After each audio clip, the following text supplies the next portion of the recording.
I refuse to spend the next 3 hours sitting next to him.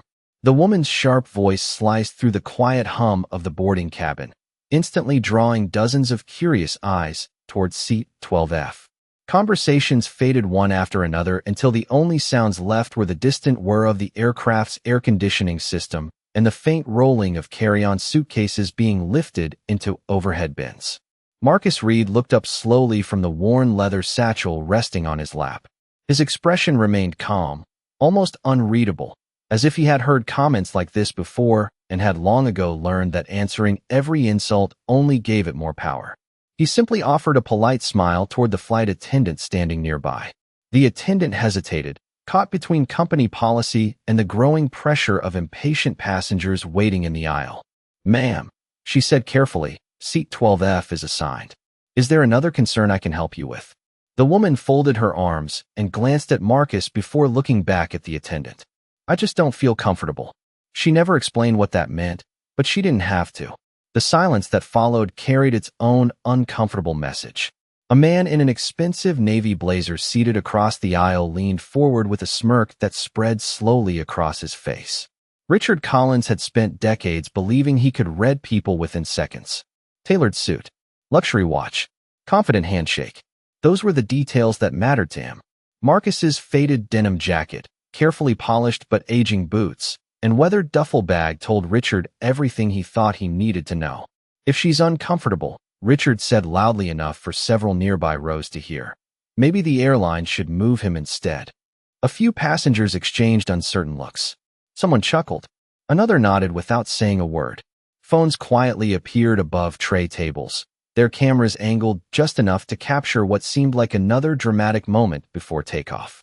Marcus noticed them, but he didn't react.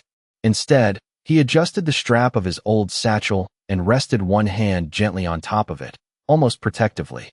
The leather had softened.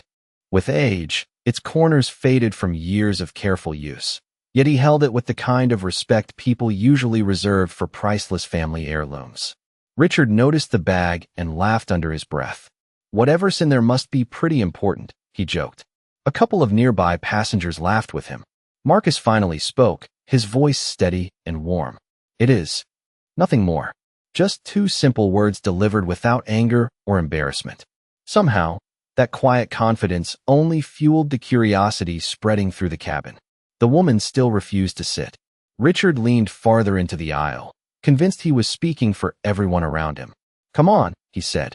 "This shouldn't be that difficult." The flight attendant pressed a finger against the intercom clipped to her uniform and listened for a brief moment. Her professional smile faded ever so slightly as she heard something through her earpiece. She looked first toward the front of the aircraft, then back at Marcus Reed. For the briefest second, surprise crossed her face before she quickly hid it behind practiced composure. Marcus met her eyes with a small, knowing nod, as though he already understood what was about to happen. The boarding door remained open.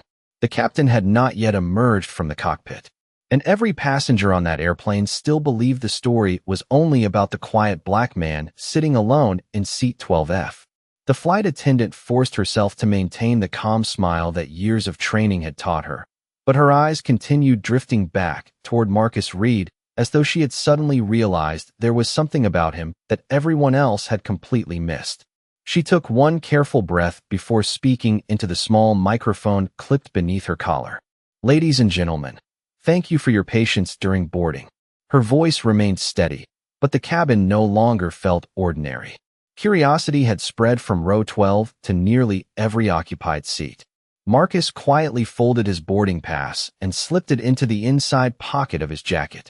His movements were deliberate, unhurried, and almost comforting to watch. While several passengers whispered among themselves, he seemed completely detached from the growing tension surrounding him. He reached into his worn leather satchel and carefully removed a small hardcover notebook. The edges of its pages had yellowed over time, and dozens of colorful tabs peeked from the side, evidence that it had traveled countless miles. Instead of paying attention to the stares directed at him, Marcus opened the notebook and reread a handwritten page with the quiet concentration of someone preparing for something far more important than the opinions of strangers. Richard Collins noticed every movement. "Look at that," he muttered to the businessman seated beside him. He acts like none of this bothers him. The other man shrugged uncertainly. Maybe it does not. Richard shook his head. Everybody cares what people think. Across the aisle, the woman who had refused to sit still stood with her purse pressed tightly against her shoulder, occasionally glancing toward Marcus before looking away again. Her confidence had begun to soften, replaced by uncertainty she could not quite explain. There was something unsettling about someone who answered embarrassment with dignity instead of anger. Marcus slowly closed the notebook and looked out the oval window beside him.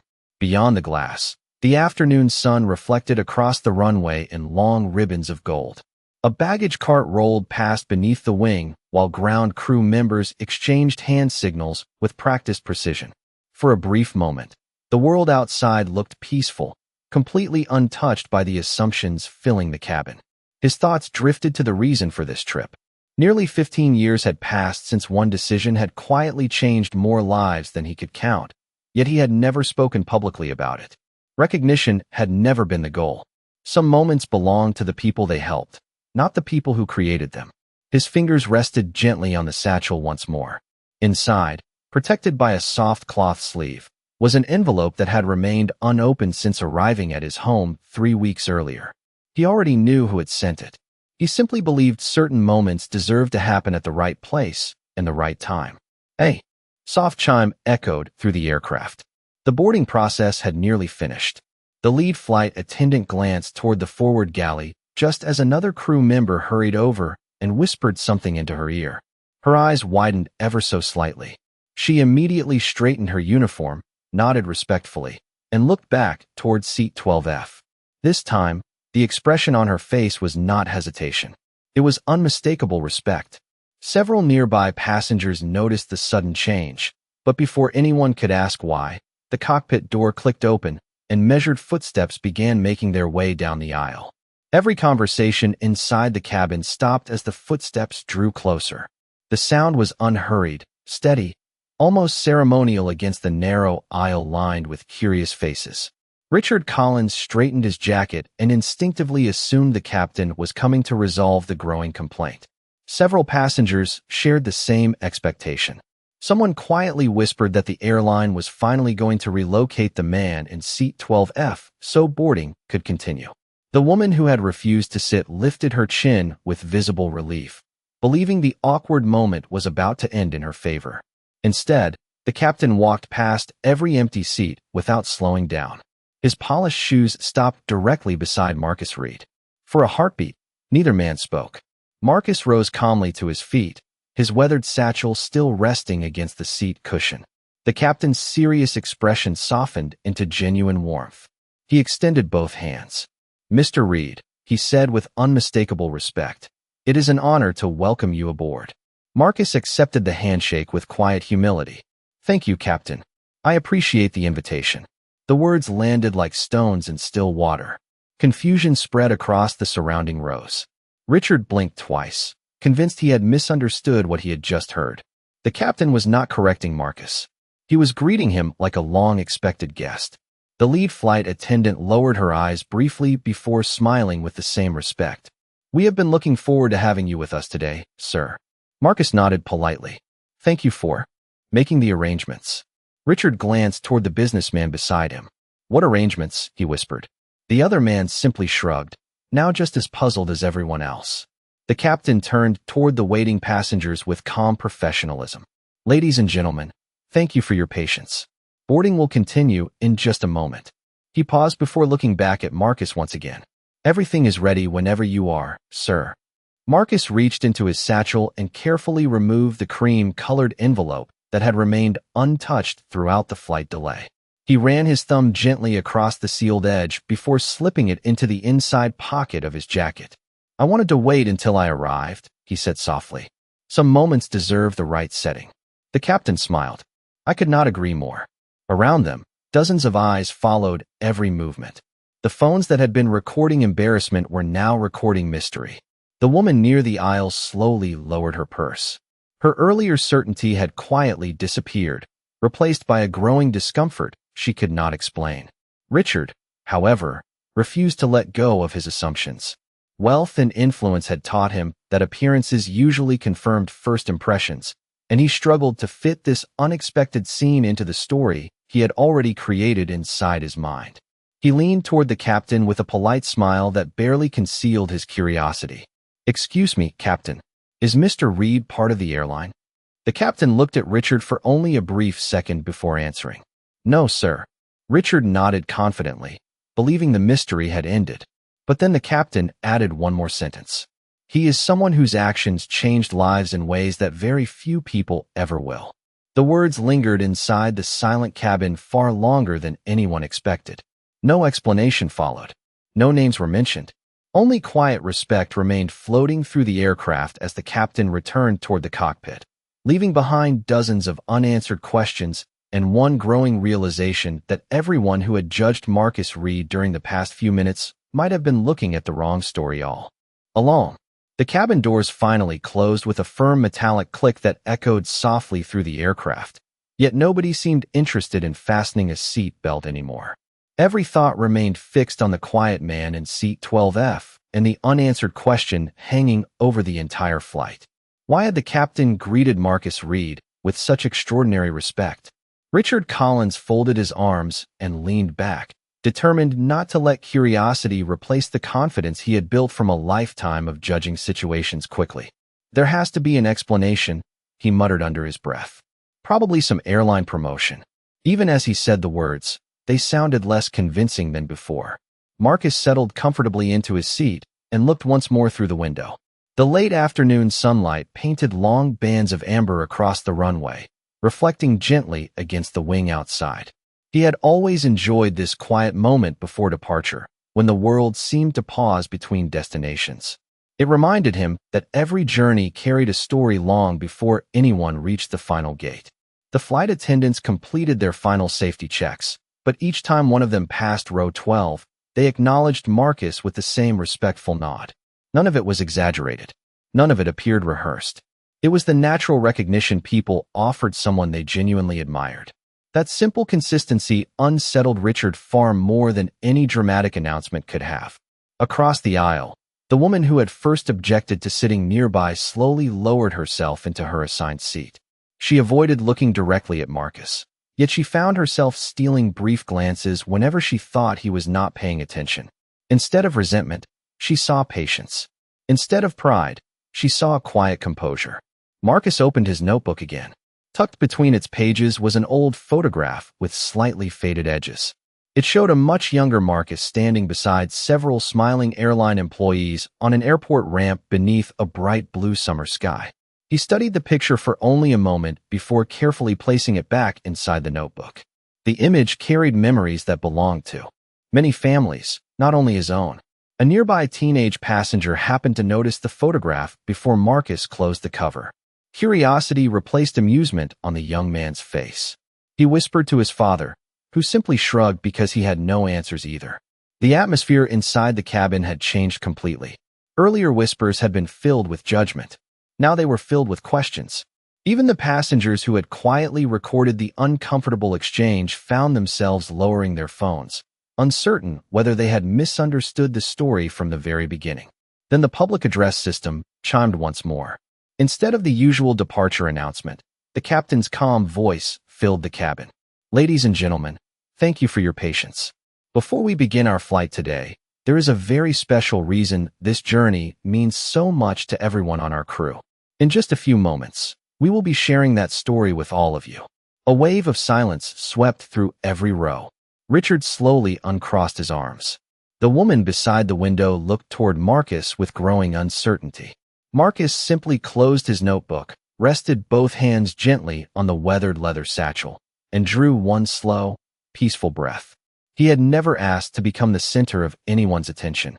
Yet after years of carrying one remarkable story in silence, it seemed the moment had finally arrived for everyone on board to discover why an ordinary seat on an ordinary flight had become the place where countless assumptions were about to give way to a very different truth. The engines remained quiet while the aircraft waited for final clearance. Yet inside the cabin, the silence carried a different kind of weight. Every passenger seemed to sense that the next few minutes would reveal something none of them had expected when they first stepped onto the plane. The captain's voice returned over the speakers, calm and measured. Several years ago, one of our crews experienced an event that forever changed the way our company understands courage. Today we have the privilege of welcoming someone whose actions became part of that history. No one moved. Even the children who had been fidgeting moments earlier looked toward the front of the cabin. Richard Collins felt his confidence slipping away, replaced by an uncomfortable awareness that he might have reached a conclusion long before knowing a single fact. He glanced toward Marcus again. The quiet man still sat with perfect composure, neither enjoying the attention nor attempting to avoid it. His eyes remained fixed on the sunlight beyond the window, as though the announcement belonged to someone else. The captain continued, "Many heroes never wear uniforms. Many never appear on television. Some simply make one decision at the exact moment another human being needs them most." A flight attendant approached Marcus with a small velvet presentation box resting carefully in both hands. She paused beside his seat. "Sir, would you mind bringing this with you when we are ready?" Marcus accepted it with visible humility. "Of course. Thank you." Richard could no longer contain himself. He leaned slightly into the aisle and spoke with a voice that carried farther than he intended. What exactly did he do? Several nearby passengers silently wondered the same thing. The captain answered without hesitation. "I believe Mr. Reed should be the one to tell that story, if he chooses." Every eye turned back toward Marcus. For the first time since boarding, he slowly stood. The afternoon light poured through the cabin windows, outlining the gentle creases in his jacket and the years reflected in his calm expression. He looked around the aircraft, meeting the faces that had doubted him, ignored him, or quietly defended him without lingering on any one person. "I appreciate your kindness," Marcus began softly, "but I have never believed that helping someone should make another person famous." His voice was warm, steady, and free of resentment. "There were many people involved that day. I simply happened to be one of them." The words settled over the cabin like a quiet breeze. There was no anger, no attempt to embarrass anyone, only sincerity. The woman who had first objected to sitting beside him lowered her eyes toward her folded hands. She replayed every assumption she had made in the span of a few short minutes and suddenly realized how little she had actually known about the man she had judged. Richard swallowed hard, feeling the weight of his own remarks pressing heavily against his conscience. Marcus gently rested one hand on the velvet box and the other on his weathered satchel before taking a slow breath. "If you will allow me," he said, "I would rather tell you about the people whose lives mattered that day than about myself." The captain smiled quietly from the front of the cabin, knowing that the remarkable truth everyone had been waiting to hear was only beginning to unfold. Marcus let his gaze drift across the cabin one more time before speaking again.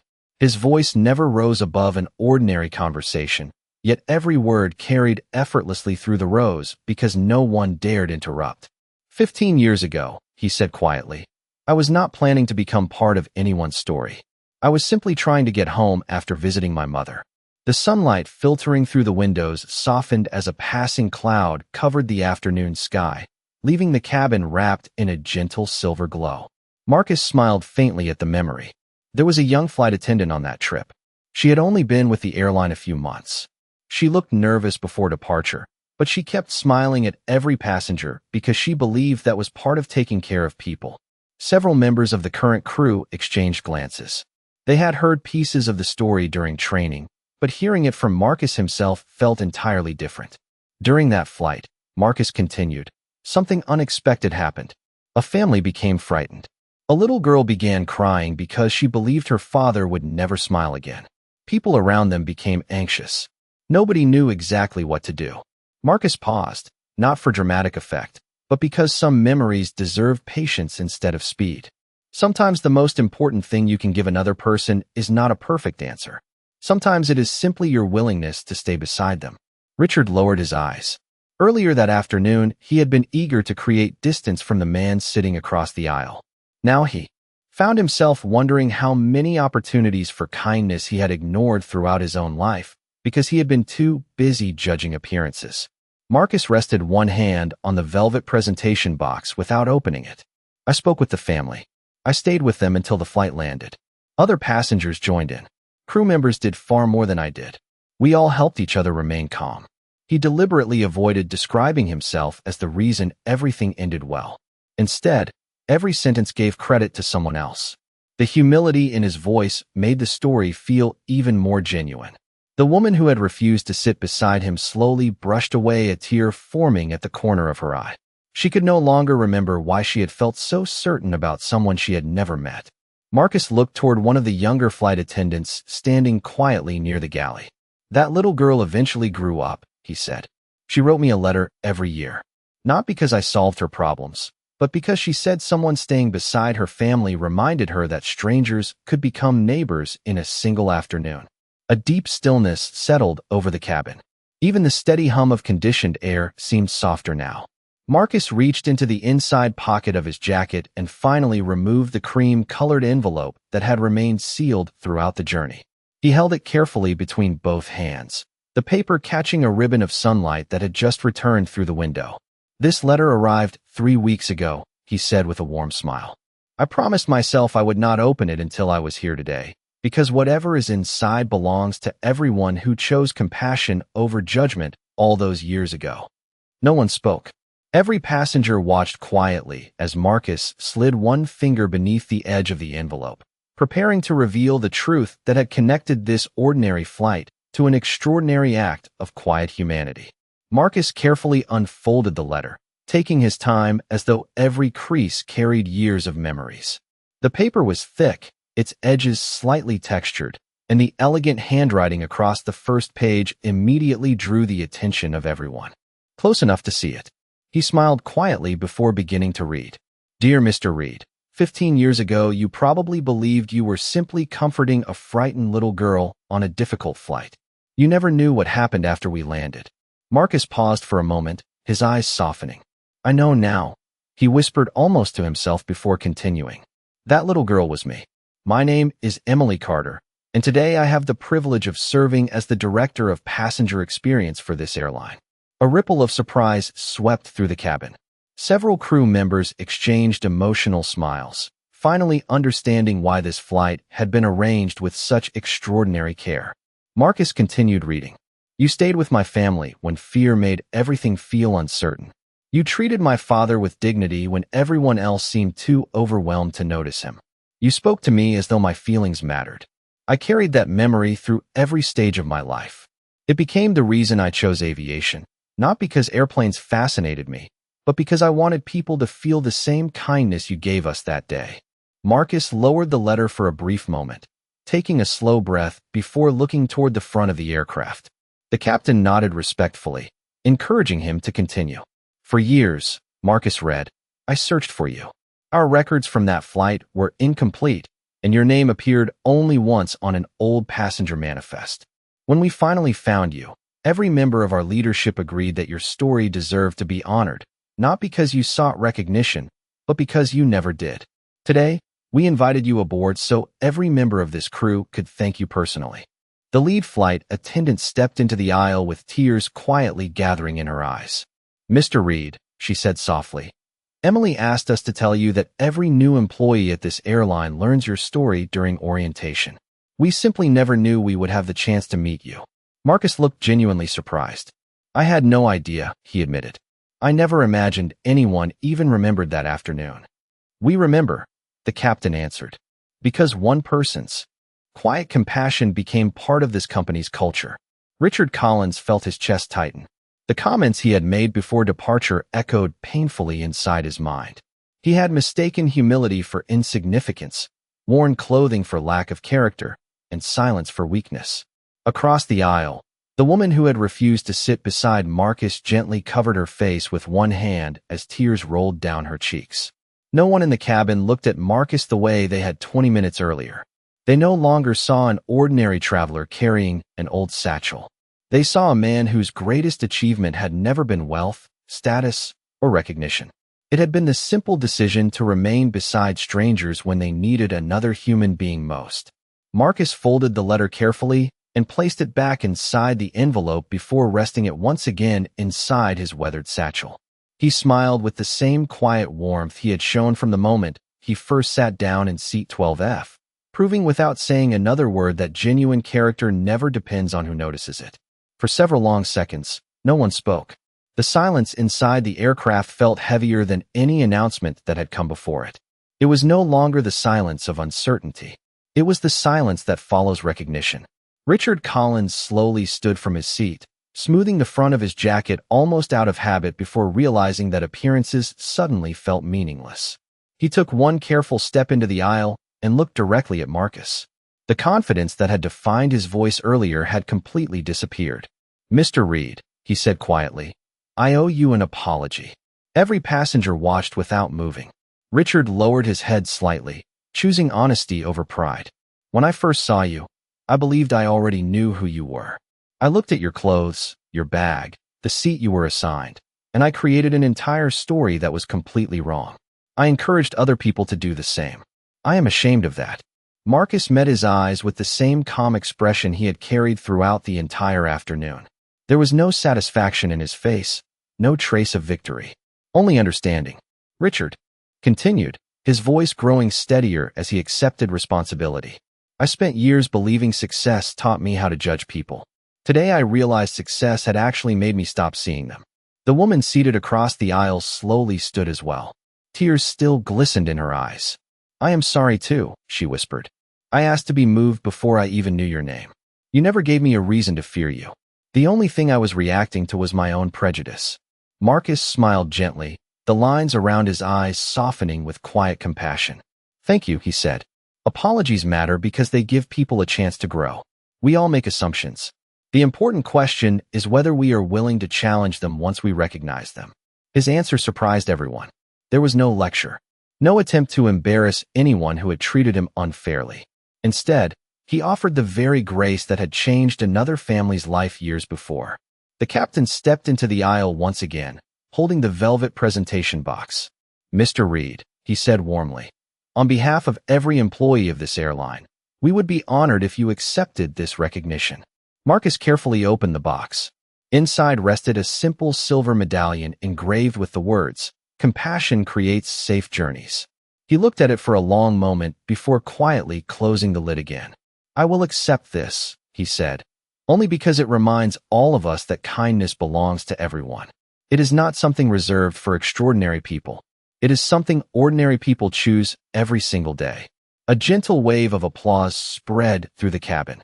It began with one flight attendant, then another, until passengers throughout the aircraft joined together. The applause was not loud or dramatic. It was warm, sincere, and deeply personal. Richard found himself clapping alongside the very man he had dismissed less than an hour earlier. As he looked toward Marcus, he understood that the greatest lesson of the day had nothing to do with recognition, awards, or remarkable stories. It was the realization that dignity should never be delayed until after someone proves their worth, because every person deserves it from the very first moment they are seen.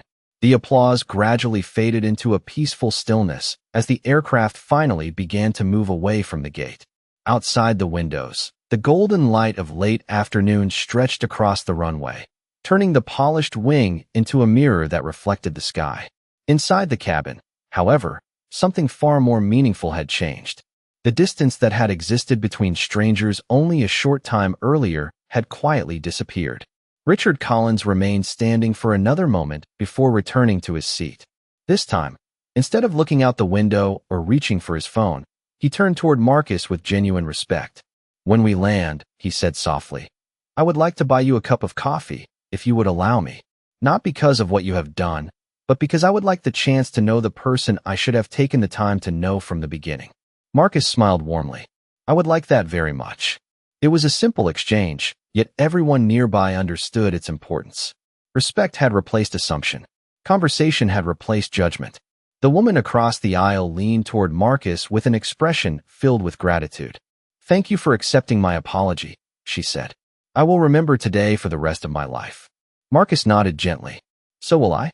Not because of what happened to me, but because every one of us was given the opportunity to become a little better than we were when we boarded." The captain's voice returned one final time over the speaker. "Ladies and gentlemen, thank you for allowing us to share this special moment. At our airline, we often say that every flight connects people to places. Today reminded us that the best journeys also connect people to one another. A quiet murmur of agreement spread through the cabin. Flight attendants resumed their normal duties, but they did so with lighter smiles than before. Passengers who had never spoken to one another began exchanging friendly conversations across the aisle. Even the atmosphere seemed different, warmer somehow, as though kindness itself had become another traveler on the flight. Marcus looked down at the silver medallion, resting inside the velvet box before closing it one final time. Then he slipped it carefully into the same weathered satchel he had carried for years. To anyone else, it was just an old bag showing signs of time. To Marcus, it remained a reminder that the most valuable things a person carries are almost never visible from the outside. The aircraft gathered speed, lifting smoothly into the evening sky. Buildings became smaller. Roads turned into thin ribbons beneath scattered clouds. Sunlight poured through the cabin one last time, bathing seat 12F in a warm golden glow. No one laughed anymore. No one whispered. There was only quiet reflection. Richard watched the fading horizon before speaking almost to himself. You never know who someone really is. Marcus heard the words and answered without looking away from the window. That is why kindness is always the safest place to begin. Neither man said anything after that. There was no need.